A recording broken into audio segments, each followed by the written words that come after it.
SICNoticias.pt. As notícias na hora e os grandes temas que marcam a atualidade. Informação em primeiro lugar, no site e na app. Os programas, as reportagens, os espaços de opinião. Tudo em SICNoticias.pt. Boa noite. Henrique Gouveia Melo saltou para a ribalta pela liderança da Task Force da vacinação contra a Covid-19. Durante vários meses negou qualquer intenção de avançar para a presidência. Chegou a dizer que lhe dessem uma corda para se enforcar, se alguma vez o fizesse, e, no entanto, aqui estamos hoje, porque, segundo diz, muito mudou em Portugal e no mundo desde então. Hoje lidera nas intenções de voto, mas tem vindo a cair dramaticamente nas sondagens. Diz-se suprapartidário, de fora do sistema, e quer ser o próximo Presidente da República. Henrique Gouveia Melo, muito obrigada por ter aceitado o nosso convite. Diga-nos, porquê é que os portugueses devem votar em si? Se me permite, queria fazer primeiro uma observação que me parece interessante para esta entrevista. Eu não sei se nós estamos a concorrer por umas eleições presidenciais ou uma segunda volta de legislativas. Há uma partidarização destas presidenciais, cada partido parece que vai entrar com o seu próprio candidato e a mim parece-me que não são bem umas eleições presidenciais, mas uma segunda volta das legislativas. Como é que o senhor as encara, pessoalmente? Eu encaro-a de forma diferente. Eu acho que nas eleições presidenciais nós devemos ser tribunos do todo e não tribunos de uma facção.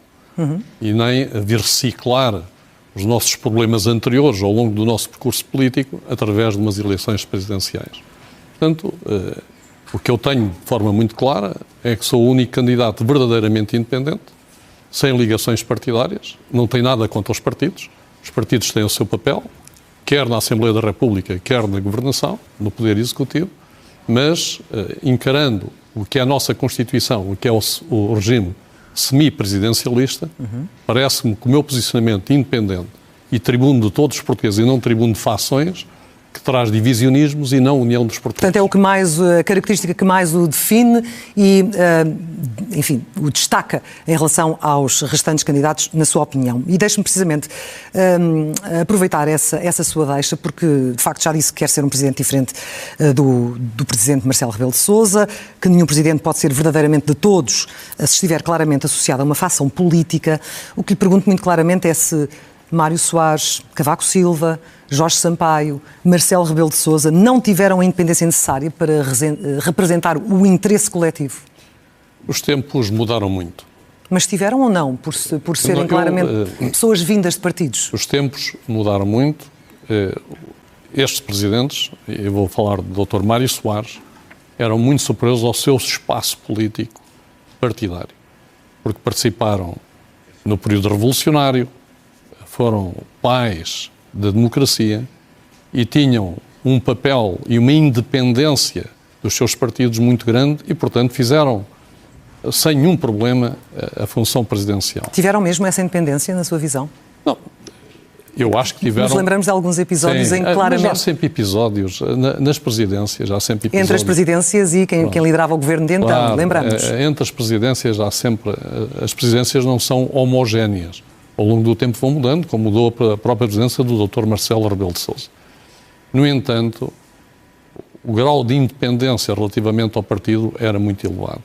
O que acontece é que, neste momento, os concorrentes partidários têm uma dependência muito grande para chegarem à posição presidencial do apoio partidário.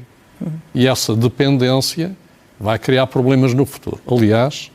Mas diferencia, peço desculpa, deixa-me aproveitar, porque para si é diferente ser-se do PS ou do PSD ou ter um posicionamento político entre o socialismo e a social-democracia. Não acha que, feitas as contas, acaba por ir dar ao mesmo? Quer dizer, vai dar ao mesmo, quer dizer, os militantes do PS não votam no PSD e os do PSD não votam no PS. Eu sou como a maior parte dos portugueses. Os portugueses já votaram, os portugueses que votam ao centro. Já votaram umas vezes no PSD e outras vezes no PS. Eu represento esses portugueses. Sou um português que também já votei muitas vezes no PS, outras vezes no PSD, porque me situo nesse centro e nesse espaço político. Portanto, não considero que o meu posicionamento seja exatamente o posicionamento do PSD ou o posicionamento do PS. Mas esse posicionamento político entre o socialismo e a social-democracia poderá socialismo ou não, democrático. ou socialismo democrático, como queira chamar-lhe, afetar a equidistância necessária de um Presidente em relação aos partidos? Até porque vai, obviamente, ter de gerir várias sensibilidades. Há pessoas a quem dá prioridade, ou partidos a quem dá prioridade, a outros que deixa de fora. Não darei prioridade toda, mas há uma coisa que é uma imagem muito simples. Imagine que o espectro político é um prato com duas balanças. Onde é que vai meter o fixe dessa balança? Vai meter num dos lados da balança? O prato cai, tem que meter ao centro. Só um presidente com uma leitura ao centro terá a equidistância de todo o espectro político e de conseguir trazer para a participação cívica e para a mobilização cívica através do palco que é a presidência, que não é um palco partidário, eu refiro isto, pelo menos no meu entendimento, é um palco suprapartidário, trazer todo o espectro político para a mobilização de uma sociedade para um futuro diferente. Até que é isso aqueles que que estão mais nos extremos? Claro, porque nós todos somos portugueses. Eu não rejeito nenhum voto, nem da extrema-esquerda, nem da extrema-direita, desde que sejam votos portugueses e todos os votos são iguais. E os votos são, todos os portugueses devem estar unidos num fim comum e num objetivo comum. Será que não temos um fim comum e um objetivo comum? Será que não nos conseguimos unir? Por isso é que eu digo que a presidência, ou o presidente, não é um tribuno de uma facção. O presidente é um tribuno do todo que é a União Nacional. A União Nacional não é a União Nacional no sentido antigo. Da União do todo nacional e de todas as fações. E só assim é que poderá ser equilibrado. Eu uma vez usei uma imagem e gostaria de a repetir porque é uma imagem muito fácil de visualizar. Repare, vai haver um jogo de futebol com duas equipes ou três equipes, se for um conjunto de jogos, e o árbitro vem numa das equipes, é muito difícil esse árbitro arbitrar o sistema quando está preso a uma das fações. Portanto, mas, como sabe, nem sempre os árbitros agradam a todas as partes, mesmo quando são independentes. Sim, mas isso faz parte da vida, mas a independência garante, de alguma forma, um sistema mais justo e mais equilibrado. E não cabe ao árbitro, usando a sua expressão, endireitar o país? Não cabe ao árbitro endireitar o país. Quem endireita o país é o Governo, a Assembleia da República. O árbitro ajuda a governação e, de alguma forma, também verifica a governação. O que é que esse árbitro tem que ser? Esse árbitro tem que ser diferente de uma coisa. Tem que ser exigente com a governação. Tem que ser exigente com a democracia. Tem que verificar a democracia. E tem que também dar o exemplo. E são essas coisas que a presidência pode fazer. O grande poder da presidência está no exemplo, na palavra e na motivação que consegue transmitir à sociedade. E já iremos explorar também qual é o seu pensamento sobre o exercício dos poderes presidenciais, mas deixe-me mudar de tema, porque em março chegou a ter 35% das intenções de voto, em julho a queda já era de 15 pontos e está, neste momento, considerando as sondagens, em empate técnico com os seus mais diretos adversários. O Henrique Gouveia Melo encontra aqui uma explicação para perder grande parte do capital eleitoral que tinha conseguido junto do eleitorado? Olha, não encontro, nem procuro, nem estou preocupado. Porquê? Eu vou tentar explicar o porquê de uma forma muito simples. Há sondagens para todos os gostos e para todos os feitios. Quando houve uma sondagem que me pôs mais abaixo, passado 3 dias ou 4 dias, apareceu uma sondagem que me pôs 7 ou 8 pontos acima. Mas não tem sido a tendência dos últimos meses, como bem sabe. Mas a tendência de sondagens com uma amostra muito pequena são sondagens que têm uma grande variabilidade. Eu não estou preocupado por isso, porque só há uma sondagem importante. Essa sondagem é no dia 18 de janeiro de 2026. Até lá, todos nós temos que fazer o melhor pelos nossos discursos e pelas nossas propostas políticas. É isso que eu farei sem nenhuma preocupação. Sim. Mas ao longo dos últimos meses, como sabemos, em vários temas importantes, o seu discurso foi evoluindo, digamos assim, foi por vezes para muitas pessoas foi visto até como algo contraditório em alguns temas. Como é que responde a quem vê nessas mudanças um sinal de hesitação ou de falta de clareza da sua parte? Bem, eu não vejo onde eu tenha sido contraditório. Muitas vezes... do serviço militar obrigatório, sim. Pronto. Mas sim, posso dar alguns exemplos. Não, mas pronto, vamos começar por Chamemos-lhe nuances, então, do seu discurso. Não são nuances. Vamos lá ver. O que eu disse, e escrevi isso no artigo do Expresso, é que com a falta de recursos humanos na defesa, e se não encontrássemos solução, se calhar éramos obrigados a recorrer ao serviço militar obrigatório. Mas que eu não concordava com o serviço militar obrigatório. Achava que havia outro sistema diferente que poderia ser implementado. Claro que toda a imprensa na altura veio dizer o bicho-papão que quer o serviço militar obrigatório. Portanto, não é nuance nenhuma. O que eu defendi sempre foi uma coisa diferente do serviço militar obrigatório. No entanto, na altura era militar, como se lembra, lancei um alerta face à situação internacional e à degradação da situação internacional, os problemas que poderiam afetar o país em termos da defesa e da defesa alargada da própria Europa. Na altura, curiosamente, fui atacado e os 2% nem estavam em equação. E hoje todo o espectro político aceita 5%. Eu, curiosamente, sou aquele que digo que 5% não é necessário. Sim. É muito menos. Portanto, se isso é uma nuance, não, é uma afirmação da minha posição. E teremos a oportunidade, Henrique Gouveia Melo, de explorar também mais esse tema da defesa de forma mais abrangente, mas foi encarado esse tema, já o explicou aqui, também disse que as receitas sociais seriam afetadas, aliás, disse claro que as receitas sociais vão ser afetadas no podcast do Paulo Baldaia em janeiro deste ano. Depois disse que, enfim, não necessitam necessariamente cortes do Estado. Sobre todas estas questões iremos falar mais à frente, mas ainda falando sobre as sondagens, elas mostravam também alguma simpatia em relação a si do eleitorado do Chega. Nesta altura, a entrada formal de André Ventura na corrida é uma boa ou é uma má notícia para si? Não, eu saúdo todas as entradas que obedecem aos princípios democráticos e, portanto, são eleições livres para a presidência. No entanto, o próprio Dr. André Ventura, quando entrou, disse claramente que tinha muitas hesitações e que queria ser governo e primeiro-ministro e que eu não percebi bem porque é que ele entrou verdadeiramente nestas presidenciais. Mas não está preocupado com esse avanço? Não estou preocupado. Mas não está preocupado porque acha que ele não tem peso suficiente para eventualmente lhe roubar votos, não obriga a repensar a sua estratégia? Não obriga, porque eu não estou preocupado porque nós não pertencemos ao mesmo espaço político. O meu espaço político é mais do centro. Claro que há eleitores que se sentem frustrados com a política e uns votarão em mim, outros votarão mais à esquerda e outros votarão mais à direita. Mas nunca recusou os votos dos eleitores do Chega. Mas não vou Sempre deixou isso claro. Não, mas eu não vou recusar nenhum voto de nenhum português. Todos os portugueses e todos os votos são importantes e são igualmente importantes. Eu não quero representar só uma facção de portugueses. Isso são os outros candidatos que querem representar as suas faixas partidárias. Eu acho precisamente que o sistema semipresidencialista é para evitar isso. Por isso é que há umas eleições em que só os partidos é que podem tomar parte delas, que elegem uma Assembleia da República e um governo, a parte executiva, e há outras eleições que libertam precisamente o sistema disso e elegem pessoas individuais. Eu estou nessas eleições que portanto, não está preocupado. Não estou nada preocupado. Não está preocupado, mas ontem André Ventura pediu desculpa aos portugueses por ter chegado a acreditar em si e até ter ponderado apoiá-lo. Como é que responde às críticas de se ter rodeado das pessoas erradas e de trazer o pior que o sistema tem? Não tenho que responder a essas críticas. Eu sou apoiado por muita gente. Claro que nos meus apoiantes há um leque muito diversificado de pessoas. Eu não dependo dos meus apoiantes. Isso é a primeira coisa. Eu não dependo de nenhum partido, nem dependo dos meus apoiantes. Eu tenho uma candidatura que faz o seu caminho sozinha. Claro que, se tivesse 0 apoios, não conseguiria fazer a minha candidatura. No entanto, eu não sou o resultado dos meus apoiantes. Mas o que é que os seus apoiantes também dizem sobre si?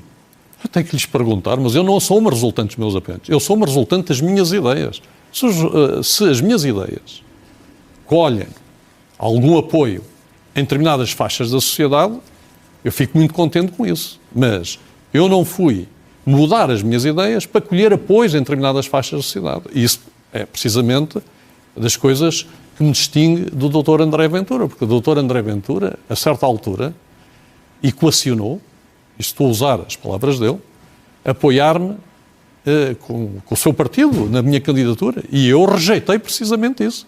Eu disse, não quero nenhum apoio, o apoio das pessoas todas, o apoio de organizações ou partidos, é o que eu rejeito, porque eu quero ter essa independência. Mas com que critério? Haverá critérios mínimos também para aceitar esses apoios? Não há critérios mínimos. No caso das críticas de André Ventura, ele dirigiu-se especialmente a Rui Rio e a Isaltino Moraes. Não reconheço no Dr. Rui Rio nenhum problema de seriedade. Portanto, há muitos apoiantes meus, como também haverá apoiantes no Chega ou em outros partidos, que tiveram os seus problemas no passado, mas que estão inseridos na sociedade. E, portanto, também a pergunta que eu faço é, vendo alguém que teve um problema no passado, se deve ter uma pena perpétua, depois de saldado as dívidas do seu problema. Se o sistema político achar que é assim, temos que fazer, na Assembleia da República, fazer uma lei de que, se acontecer qualquer coisa, a pessoa não pode voltar à política. Não é isso que acontece.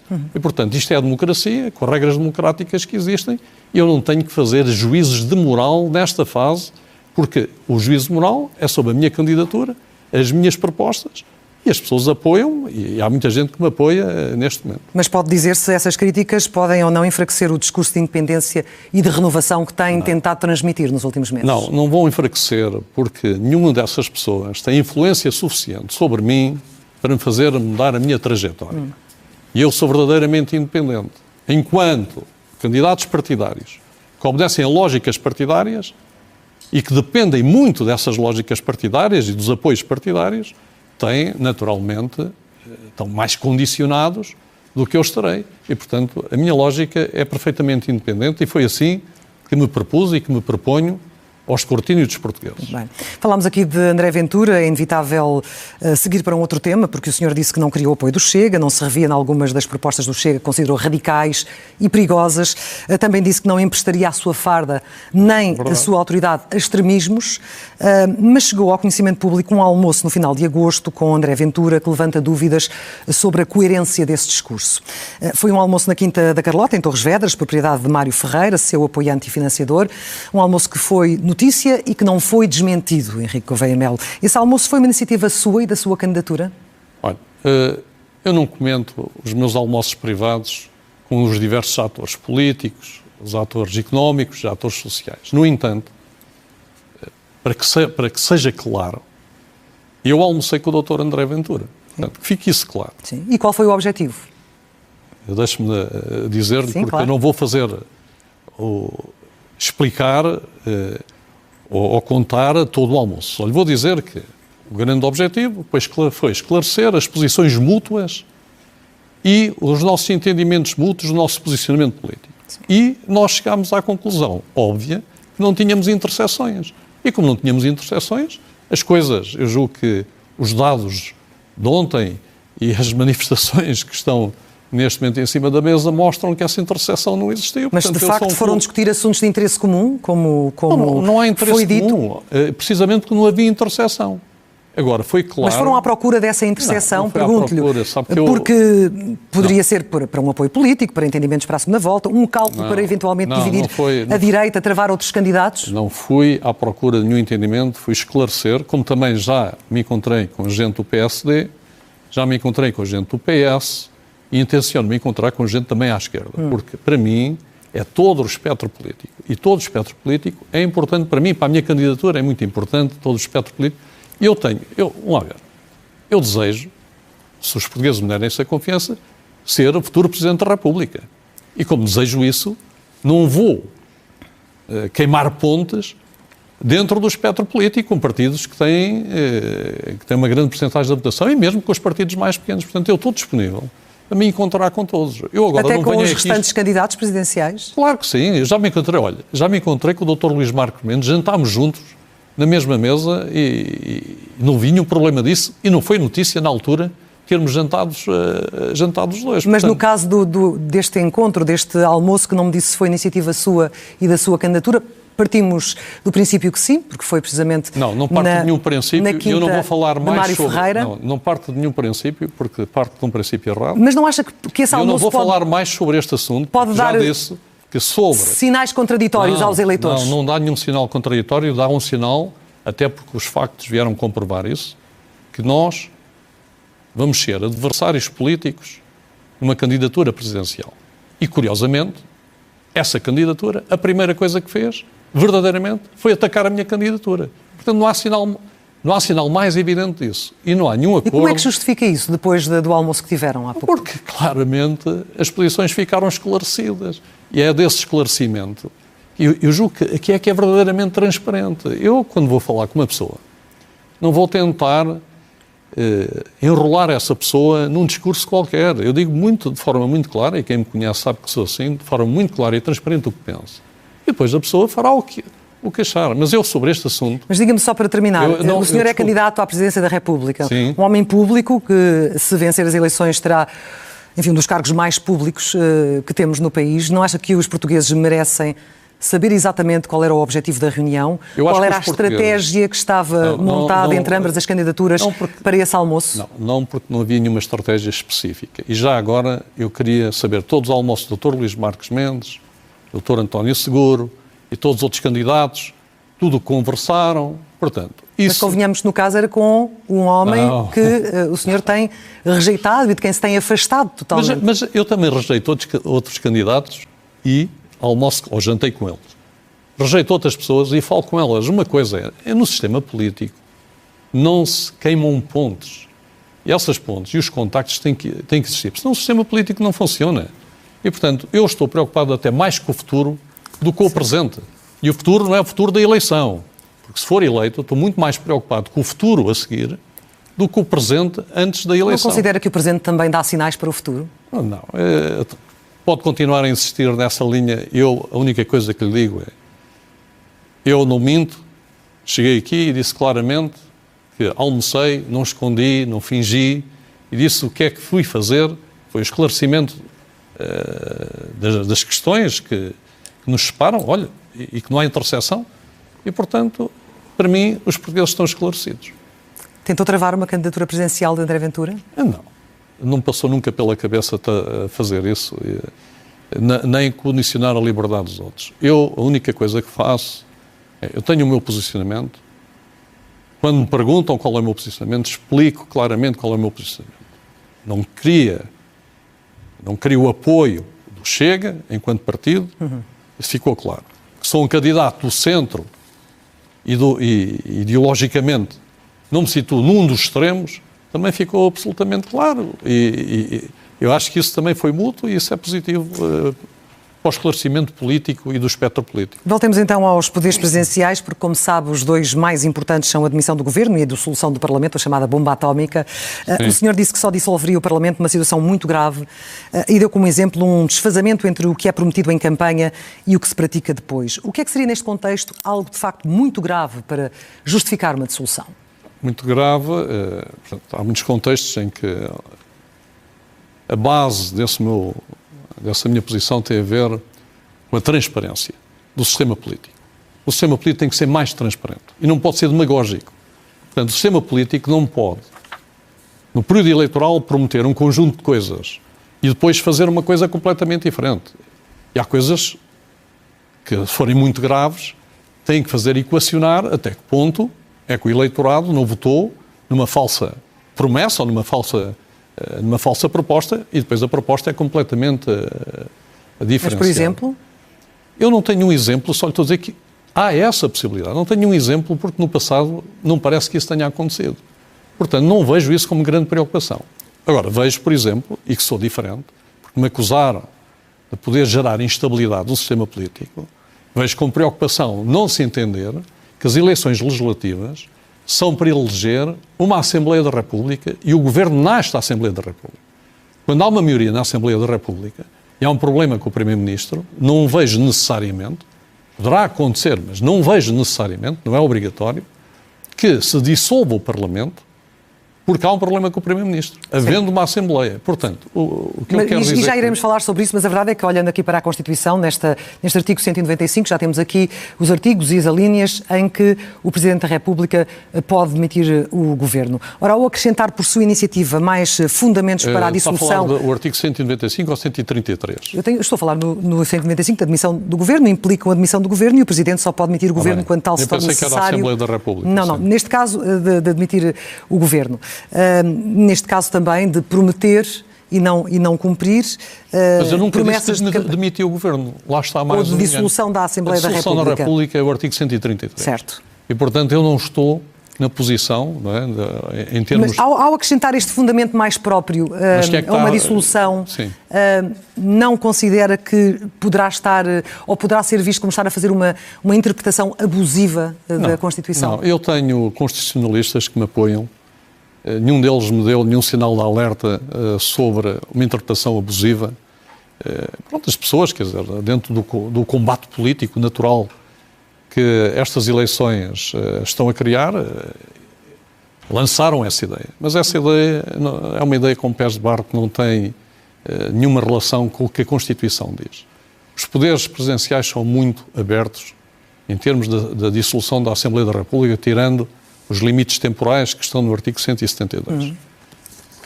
A interpretação disso, ao longo das diversas presidências, já foi sendo feita de forma diferente. Alguns até já advogaram que houve golpes constitucionais. Certo. Portanto, eu sou pela estabilidade da governação. Porquê? Porque acho que os governos, para criarem reformas e fazerem reformas de fundo, precisam de estabilidade. O grande problema é que estamos em ciclos muito curtos de governação. E eu vou lembrar uma coisa que julgo que é muito importante, que é, na Primeira República, a superpartidarização do espectro e a desgovernança que houve e a instabilidade política chegaram a ver um governo de 5 minutos. Sim. Fizeram uma coisa muito mal ao sistema democrático. O que fizeram foi criar a necessidade e a vontade de mudar para um sistema que mudou em 1928 para uma ditadura que se prolongou durante 46 anos. Eu quero evitar precisamente isso. Quer dizer, nós ainda não estamos numa situação assim, mas o nosso sistema tem fragilidades e nós devemos ajudar o sistema a evitar essas fragilidades. E é por isso que disse que em 2023 teria dado posse a Mário Centeno. Isso não acabaria por criar mais confusão? Aliás, Mário Centeno era governador do Banco de Portugal, não tinha sequer feito parte das listas eleitorais. Não seria inevitável ir a votos mesmo em nome da clarificação? Não, olha, isso é outra vez uma ideia que foi perpassada na comunicação social e que eu nunca disse. Eu nunca disse que era o Mário Centeno. O que eu disse é que, havendo na Assembleia da República uma maioria parlamentar, essa maioria parlamentar poderia propor um novo nome para Primeiro-Ministro e para fazer a governação e propor isso ao Presidente da República. Eu não disse que era o Mário Centeno. Portanto, não sei de onde é que isso tirou, porque de mim não foi de certeza. Não, de facto, essa notícia estava em todo lado. Estava em todo lado, mas tem que ir ver as fontes. Sim. E não há nenhuma fonte que diga que eu tenha dito. Teria dado posse a Mário Centeno. Não. Ou seja, então teria dado posse a Mário Centeno ou a outro que estivesse em condições de assumir o cargo para manter a estabilidade, é isso? Claro que sim. Porquê? Porque havia um governo, na Assembleia da República, uma maioria estável, sim, que permitia continuar o ciclo governativo. O grande problema é que os ciclos governativos muito curtos estão-nos a levar a um sistema que não consegue fazer reformas estruturais e reformas que o país precisa verdadeiramente, porque este país está imobilizado. E disse também que não teria dissolvido o Parlamento em 2021, quando o Orçamento do Estado do PS foi chumbado, isto disse. Sim, também diria, porque a Constituição não o obriga. Sim, não? E essa é uma possibilidade que pode repetir-se e ser um problema que terá de resolver no futuro, se for eleito. Mas deixe-me claro, só para clarificar uma coisa. Eu, quando digo não dissolveria, eu não dissolveria obrigatoriamente. Porque, vamos lá ver, o Presidente da República é um ator político com uma legitimidade própria vinda de uma eleição. A análise que ele faz é uma análise política. Ele não é um notário do sistema, nem um juiz do sistema. E pode acontecer que, em determinadas situações, esse julgamento político indique que deve dissolver a Assembleia da República. E, noutras situações, indique que não deve dissolver a Assembleia da República. Mas esse julgamento é político e é feito nas circunstâncias e no momento. Portanto, estar aqui a tentar definir já um quadro de decisões sem estarmos perante a situação concreta... Mas estamos, em teoria, a explorar o seu pensamento político para estas situações. E pergunto-lhe, duodécimos ou eleições antecipadas? À partida, estaria mais inclinado para qual? Depende da situação, como digo, depende da situação internacional, da situação em que o país se encontrasse naquele momento, do que é que a instabilidade política poderia criar ou não. Portanto, essas coisas dependem de uma análise de momento. Portanto, estar-me a colocar uma situação teórica, eu fazer futurologia, eu não vou por aí. Portanto,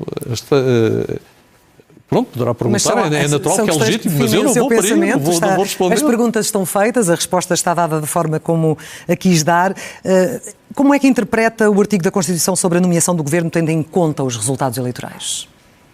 Mas a nomeação do Governo é natural que tem que ter em conta os resultados eleitorais, porque a nomeação do Governo nasce da própria Assembleia da República e da composição da Assembleia da República que resulta das eleições legislativas. E, portanto, não estou a perceber exatamente onde é que quer chegar com a pergunta. Eu, há uns anos, ainda José Sócrates era candidato também de novo a Primeiro-Ministro, coloquei a questão e a resposta dele foi vai para o Governo quem vence as eleições. Ora, as últimas sondagens colocam o Chega à frente das intenções de voto para as legislativas. Bem sei que é uma sondagem com poucas pessoas, portanto não é muito representativa, chamemos-lhe assim, mas consigo em Belém, e num cenário, nós temos que colocar estes cenários, de uma vitória do Chega, mas sem maioria, como aconteceu, por exemplo, com Pedro Passos Coelho, em que o programa do Governo fosse rejeitado, o senhor daria posse a uma coligação de bloco central para afastar o Chega do poder à imagem do que aconteceu em 2015? Eu daria posse a qualquer coligação que permitisse a governação.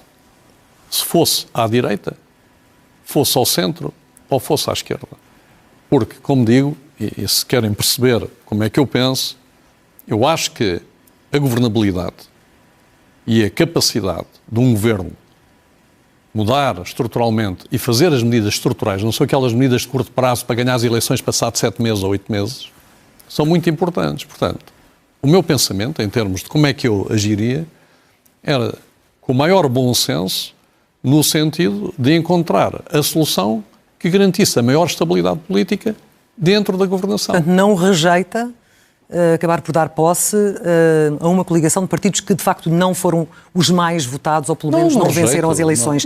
É que, na época, há pouco já tinha aflorado essa questão, na época falou-se de golpe político, de fraude eleitoral, maioria negativa, assalto ao poder. Estamos, obviamente, a falar do tempo da geringonça. Foi isso tudo ou foi só a democracia a funcionar? Eu, na minha opinião, foi a democracia a funcionar. Porquê? Porque a direita, na altura, não conseguiu formar um governo estável. Se conseguisse formar um governo estável, tendo sido o partido mais votado, naturalmente teria a preferência. Como não conseguiu formar um governo estável, teve que se optar por uma outra solução. Porque não se iam fazer eleições no dia a seguir. E essa solução funcionou durante bastante tempo em Portugal. E depois os eleitores julgaram essa solução mais tarde. Portanto, não vejo nada de diferente ou de preocupante. Isso é verdadeiramente a democracia a funcionar. E essa solução criou um precedente que não enjeita.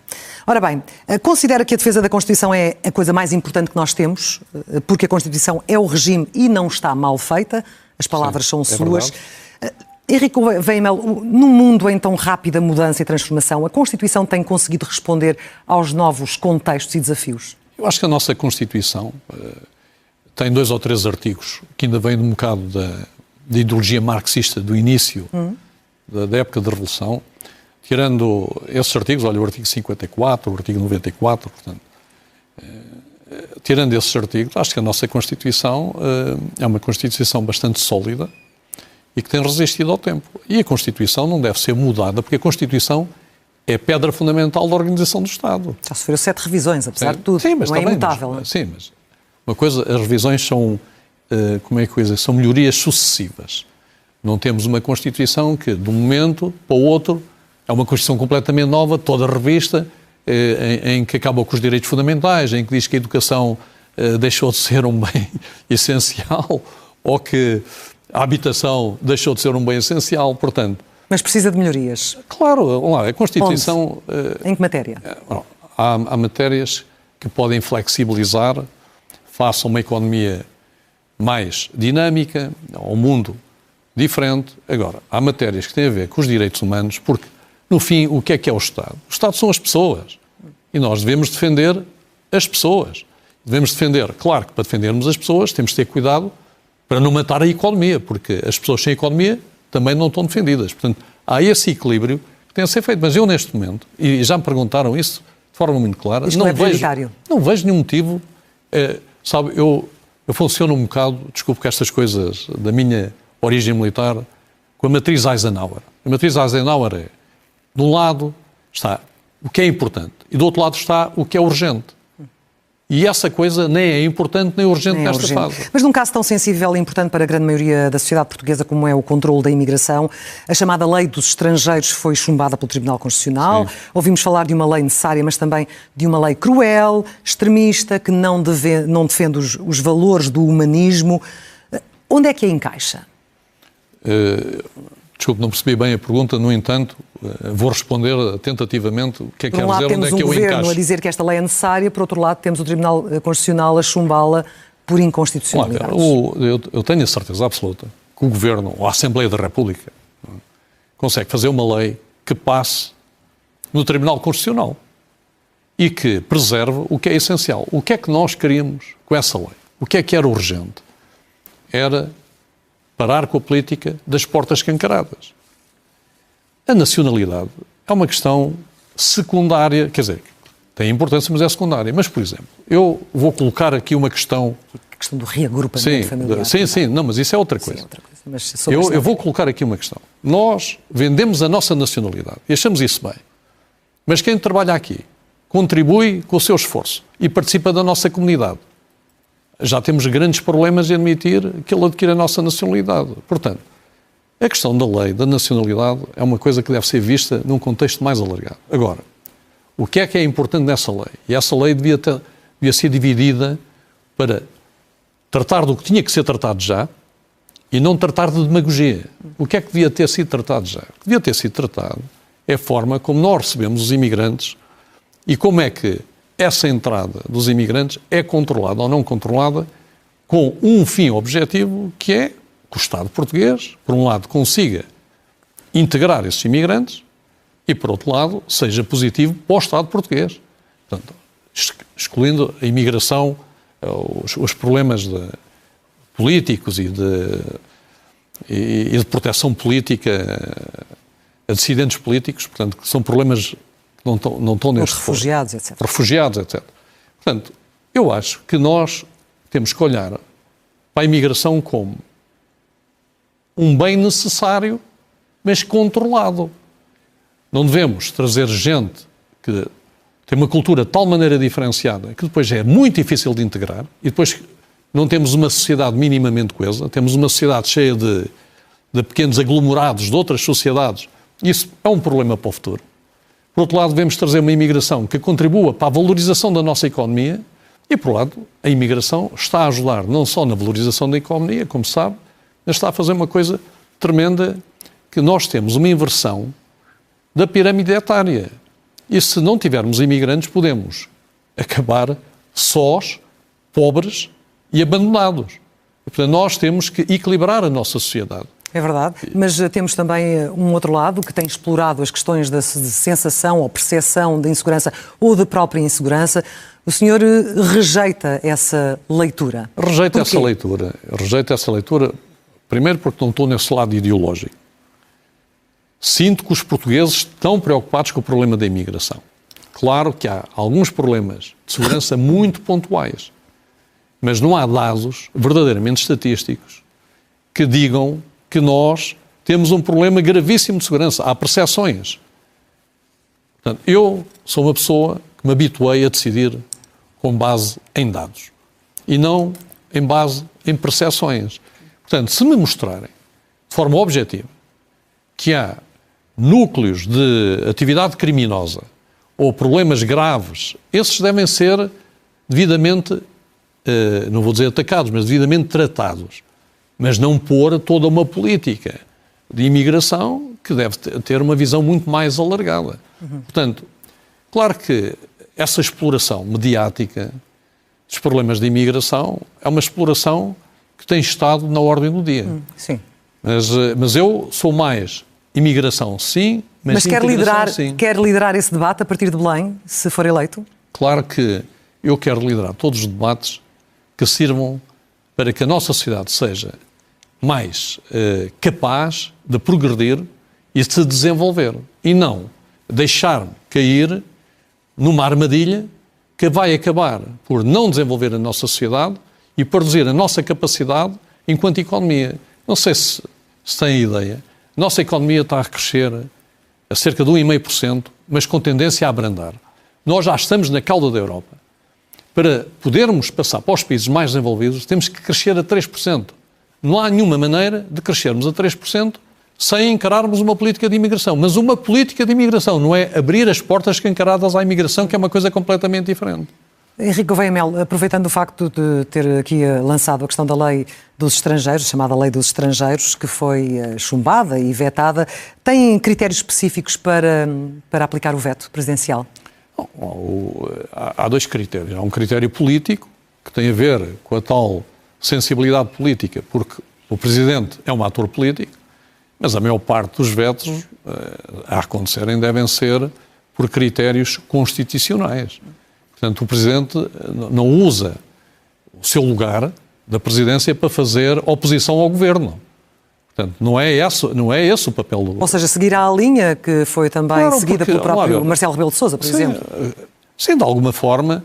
Vamos ver, o Governo... o Presidente não é o opositor ao Governo. Por isso é que eu acho que o Presidente não deve vir de uma facção da sociedade ou de uma facção partidária. Porque não é esse o papel dele. O papel dele é que haja o regular funcionamento das instituições democráticas. E se isso acontecer, naturalmente, os diplomas que vêm da Assembleia da República que não tenham inconstitucionalidades, em princípio, terão toda a capacidade para passarem... A serem promulgados. E serem promulgados. Henrique Gouveia Melo, fazemos agora só uma pausa, porque esta entrevista termina na antena da SIC. Muito obrigada a todos aqueles que nos acompanharam nestes primeiros 40 minutos. Seguimos para falar agora de defesa, mas na antena da SIC Notícias. Boa noite a quem seguiu o Jornal da Noite. Até amanhã. Da defesa, como sabemos, são-lhe particularmente caras, até devido à sua formação militar. Disse recentemente que as Forças Armadas Portuguesas não estão ao nível das necessidades do país. E, ao mesmo tempo, temos compromissos com a NATO, temos uma ameaça no flanco leste, temos a crescente tensão no Médio Oriente. Qual deve ser, no seu entender, para Portugal, a ação mais urgente nesta área? Bem, na área da defesa, há dois tipos de interesses, que são os nossos interesses nacionais puros e duros e os nossos interesses da coligação ou da aliança, porque nós hoje fazemos uma defesa em coligação. E nós temos que compatibilizar esses dois interesses. Por um lado, neste momento a ameaça é no continente e é a leste, na Europa, mas nós temos um posicionamento atlântico. E esse posicionamento atlântico obriga também a investir em capacidades que são importantes dentro do contexto também da aliança, mas dentro do contexto nacional. E é esse equilíbrio fino que deve ser feito, porque nós, por um lado, temos que cooperar com a defesa da Europa, mas também temos uma área que ninguém vem cá cooperar connosco se nós não tomarmos conta desse espaço. O grande perigo nas alianças, para além do inimigo da aliança, ou dos inimigos das alianças, é o papel que depois os países fazem dentro da própria aliança e isso coloca-os em níveis diferentes também de decisão dentro da aliança. Se o nosso papel for irrelevante na nossa área de interesse, que é a volta dos Açores, do Atlântico, a ligação à Madeira, a ligação à África, etc., nós passamos a ser irrelevantes na discussão internacional. E isso acaba por influenciar não só o nosso valor geoestratégico, mas o nosso valor geopolítico e geoeconómico. Geoeconómico também. Portanto, eu julgo que estas coisas têm que ser pensadas de uma forma mais abrangente, que é a política nacional e não a defesa só pura e dura. Sim. No âmbito da NATO, das exigências da NATO, nós vamos ter um aumento significativo dos gastos em defesa. O objetivo, como falou há pouco, é chegar aos 5% do PIB até 2035. Continua a dizer que estes 5% é um exagero, que essa meta é menos para cumprir e mais para dissuadir, ou os últimos acontecimentos, sobretudo no flanco leste, fizeram mudar de opinião? Não me fazem mudar de opinião. Nós temos uma capacidade muito superior à Federação Russa. Para ter a ideia das capacidades comparativas, temos uma economia que é 10 vezes superior. Sim. Temos uma população que é 3 qualquer coisa superior. Temos muito mais tecnologia, muito mais acesso. O nosso território é muito melhor em termos de recortes e conexões. Portanto, não vejo nenhuma necessidade de fazer investimentos que, basicamente, o que vão fazer é serem um balão de oxigénio, uma indústria militar que vai criar muito mais tecnologia e uma diferenciação muito mais tecnológica entre um centro europeu a leste e os países periféricos somos nós. Dizendo isto, estamos a falar dos 5%. Não é? Claro. O papel dos 5%, na minha opinião... E criar maior pressão sobre o tal Estado Social também? Exatamente, e criar essa pressão. A declaração dos 5% foi uma declaração que teve a ver com o papel dos Estados Unidos nesta fase, mas também um aviso à Federação Russa.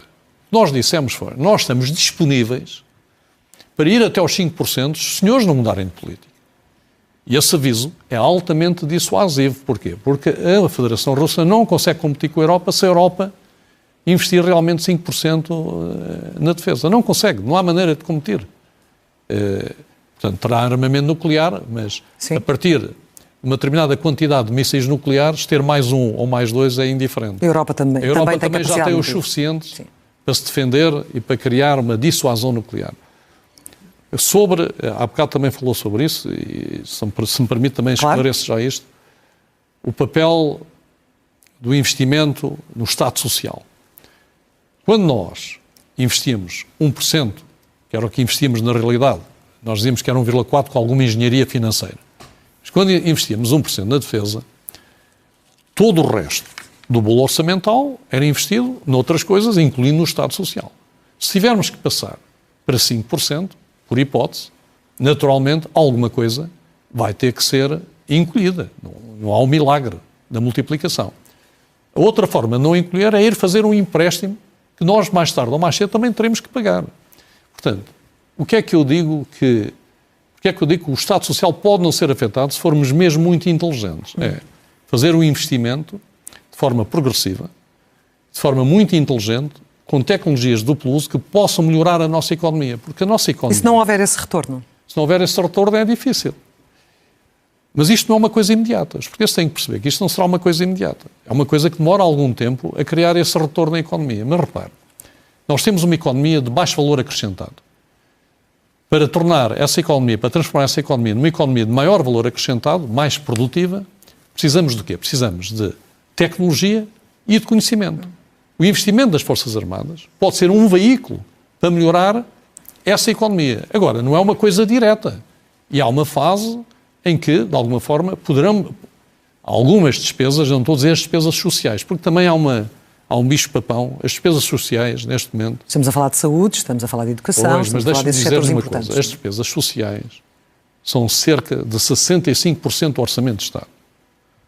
Portanto, aumentar um bocado o orçamento de defesa não significa passar de 65% do orçamento de Estado para 0% do orçamento de Estado nas áreas sociais. Não é dizer, não vai haver pensões, não vai haver hospitais, não vai haver isto e não vai haver aquilo. Agora, nós temos é que ser mais racionais. Por exemplo, na saúde, e eu acho que a saúde está muito desorganizada. Nós na saúde investimos, nos últimos 10 anos, o dobro dos recursos. E melhorou. A saúde melhorou. A percepção dos portugueses é que tem uma melhor saúde do que tinham há 10 anos atrás. Portanto, a despesa, também o Estado tem que ser eficaz e eficiente na utilização dos seus recursos, porque senão mata a economia e cria outros problemas. Muito rapidamente, há pouco falou do serviço militar obrigatório, já disse que rejeita o modelo antigo, fala em reequacionar essa ideia. Está a pensar num modelo totalmente obrigatório para todos os jovens ou algo intermédio, por exemplo, programas voluntários com algumas áreas obrigatórias? Não, estou a pensar... O que é que propõe exatamente? Uma vez que há carência de efetivos, sim, não é? eu já expliquei isso e volto a explicar. E não é uma questão consensual na sociedade portuguesa? Sim, na sociedade. As Forças Armadas hoje são muito tecnológicas e todos os serviços curtos no tempo, ir fazer lá um períodozinho, não servem para nada. Isso por um lado. E eu sou contra o que é obrigatório, porque naturalmente o que é obrigatório, a não ser em caso de guerra, em caso de conflito generalizado, o que é obrigatório é muito difícil de manter em sociedades democráticas no século XXI. Portanto, o que é que eu acho que devemos fazer? Nós temos o regime de contrato. E o regime de contrato são cerca de 6 anos. Em que um conjunto de jovens, todos os anos, entra para o regime de contrato, e está lá há 6 anos, mas os que já estavam há 6 anos saem do regime de contrato e vão para a vida civil. Nós podemos propor a esses jovens que saem do regime de contrato manterem alguma ligação às Forças Armadas, criando uma reserva, com vantagens económicas para esses jovens. Esses jovens estão integrados na vida civil, mas em caso de necessidade podem ser chamados para uma urgência para as Forças Armadas e mantemos uma reserva bastante elevada. E com que incentivos? Os incentivos têm que ser, olha, posso lhe dizer... Voluntários? monetários, claro, incentivos que têm a ver com a saúde. Nós temos uma saúde mais protegida, os militares, naturalmente por causa da sua disponibilidade, fiscalidade e suplemento da condição militar. E acha que assim traria mais jovens para as Forças Armadas? Tenho quase a certeza absoluta que a maior parte dos jovens que saem das Forças Armadas, depois do seu regime de contrato, estariam disponíveis para manter uma ligação às Forças Armadas e constituir uma reserva, que em caso de necessidade seria chamada. E, portanto, não me parece que isso seja um problema, é se calhar a equação mais económica e a forma mais simples de resolver um problema de recursos humanos. Henrique Gouveia Melo, após o acidente com o elevador da Glória, o senhor saiu em defesa, chamamos assim, do Presidente da Câmara de Lisboa, dizendo que nunca vai queimar pessoas na praça pública. Essa é uma posição de princípio? Não, é uma posição, claro que é uma posição de princípio, porque eu não gosto da justiça de pelourinho. A justiça de pelourinho em Portugal tem aparecido cada vez mais. Eu não gosto, porque a justiça... Mas foi o que acha que aconteceu por parte do atual Presidente da República quando veio falar de responsabilidade política? O que aconteceu, e já agora deixe-me... Sim. Eu li o relatório com alguma atenção. E o problema ali era sistémico. Aquele problema era um problema de risco que não foi mitigado, mas é um problema que tem 40 ou 50 anos. Por acaso, aconteceu agora o acidente, não é? O risco manifestou-se neste mandato. Mas é tão culpado este senhor Presidente da Câmara como o anterior, como o anterior, como o anterior, como o anterior. O que nós verificamos é que o nosso Estado tem uma cultura de impreparação e de falta de planeamento e até de falta de responsabilização. De alguma forma, a culpa é do poder político, porque o poder político é que deve, de alguma forma, organizar melhor o Estado, puxar para uma melhor cultura e uma melhor responsabilização de todos os órgãos do Estado. Mas dizer que aquele político, este senhor, é que é o culpado, é um bocado forçado. Depois, isto é questão do acidente. Outros problemas quem é que contratou a empresa de manutenção? A empresa de manutenção estava ou não estava acreditada ou tinha as capacidades. Isso é outro problema questão diferente. Técnica. Isso aí já não é também, só técnico. Só técnico, isso mas aí, de opções, sim, de contratação. Aí, eventualmente, pode haver responsabilidades políticas. Agora, nos aspectos técnicos, o que aconteceu no elevador da Glória, do que eu percebi, foi o cabo soltou-se e os travões não funcionaram. E porquê é que não funcionaram? Porque foram desenhados para funcionar com a diferença de cargas de passageiros e não com o vagão completamente solto. Isso é um problema de desenho que está lá há 140 anos. E que está neste momento a ser avaliado pelos técnicos, nomeadamente no estrangeiro. Mas esta questão de queimar pessoas na praça pública eu coloquei também porque há quem diga que essa posição colide com aquela repreensão que deu na Madeira aos seus homens no convés do navio Mondego, à vista de todos e não em privado. Não colide, na sua opinião? Não colide. Não os queimou na praça pública? Não queimei, primeiro não separei ninguém. Portanto, foi a toda a guarnição, os que fizeram bem e os que fizeram mal. E foi uma mensagem para a Marinha e para o país. Porquê? Porque aconteceu uma coisa grave. Portanto, e o que é que foi essa coisa grave? Uma insubordinação perante uma missão importante que devia ter sido feita. E eu, como comandante da Marinha, não podia ignorar aquilo. No entanto, os insubordinados fizeram uma fuga para a frente e foram eles próprios que divulgaram o problema e tornaram público. E, para se defenderem, vieram alegar logo um conjunto de circunstâncias que, na opinião da Marinha e depois das investigações internas, não tinham razão. Portanto, eu basicamente o que fiz... Mas essa reprimenda foi dada eu não fiz reprimenda, em público? Ou essas palavras que lhes dirigiu foram feitas em público? Não, as palavras foram feitas em públicas, mas uma reprimenda é diferente de eu ter que mostrar de forma também pública que o comando da Marinha não se revia naquele tipo de comportamentos. Para fechar este tema, como sabe, o Supremo Tribunal Administrativo anulou as sanções disciplinares aplicadas a 11 militares, sanções que o senhor, enquanto chefe do Estado-Maior da Armada, decidiu manter e que o Tribunal considerou ilícitas, que é uma palavra forte, a ilicitude. Como é que lidou com esta decisão? Lidei com as dificuldades naturais. Portanto, o que aconteceu foi os advogados de defesa colocaram logo, desde o início, em causa o processo.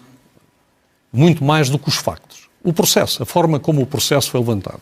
Quem é que eram os oficiais que faziam o inquérito, E nós tínhamos os juristas da Marinha auxiliar. Esse problema foi logo posto e foi logo aos tribunais. Logo do início. E os tribunais deram razão à Marinha. Primeira instância e segunda instância. E depois, a certa altura, o Supremo Tribunal disse não, há aqui ilícitos. Mas houve um recurso também.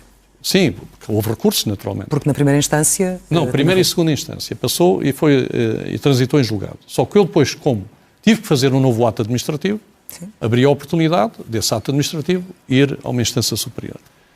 O que aconteceu foi que o Tribunal, o que veio dizer é que os atos eram graves e existiam. Portanto, o Tribunal não julgou os atos. Portanto, não sentiste como uma derrota esta decisão? Claro que... Quando se fala em ilicitude? Não, eu sinto como uma falha que o sistema Marinha teve na forma como conduziu o processo. E não acha que este episódio até pode fragilizar um pouco a ideia de liderança e de justiça que diz defender? Não, acho que não, porque senão não estava aqui. Eu tentei sempre dar todos os recursos necessários para que o processo fosse bem conduzido. Eu não podia envolver-me no processo, só no fim do processo é que eu tinha a capacidade, e o que o Supremo Tribunal veio dizer foi: o processo tem que se anular por erros processuais. Não foi pela matéria de facto. Não foi porque os militares não fizeram o ato, ou os militares fizeram bem o ato. Ou seja, foi derrotado, mas não se deu por vencido. Não, é isso? Fui derrotado na Secretaria, mas não pela matéria de facto. Henrique Gouveia Melo, estamos mesmo no fim, mas eu tenho aqui umas questões rápidas também para respostas diretas, quase sim ou não, ou pouco mais. O exercício do cargo de Presidente da República é mais uma guerra ou uma missão? É uma missão. É mais fácil perder a paciência na política ou na tropa? Eu acho que em nenhum sítio devemos perder paciência. E prefere ouvir conselheiros ou tomar decisões sozinho? As duas coisas, porque as decisões sozinho às vezes podem nos levar a erros, por erros de análise. Como bem sabe, à luz do Estatuto dos Militares das Forças Armadas, se for eleito Presidente da República, volta a ser um militar no ativo. Nós iremos vê-lo a vestir de novo a farda militar em alguma circunstância? Não, poderá acontecer e há essa possibilidade. Em que circunstâncias? Há cerimónias militares de grande importância que poderia acontecer isso, mas não tenho intenção de o fazer. A GNR deveria ser o quarto ramo das Forças Armadas, uma extensão da PSP ou ficar como está? Acho que a GNR deve estar como está porque tem funcionado bem. E um novo ramo ligado à ciberdefesa, tão importante nos dias de hoje? Eu julgo que as Forças Armadas têm capacidades nos 3 ramos para lidarem com a ciberdefesa. Criar um ramo da ciberdefesa é criar uma infraestrutura demasiado grande para o efeito que se pretende. Em tempo de paz, as Forças Armadas deveriam ter um papel fixo, por exemplo, na proteção civil ou no combate a incêndios, em vez de ajudarem só quando são chamadas? Sim, deviam. Eu, aliás, escrevi um artigo em que falo sobre isso e que eu acho que é uma sugestão que eu dou às Forças Armadas para desempenhar um papel mais relevante. O senhor seria favorável à declaração do estado de emergência parcial nas regiões mais afetadas pelos incêndios, mesmo com restrições temporárias de direitos? Não.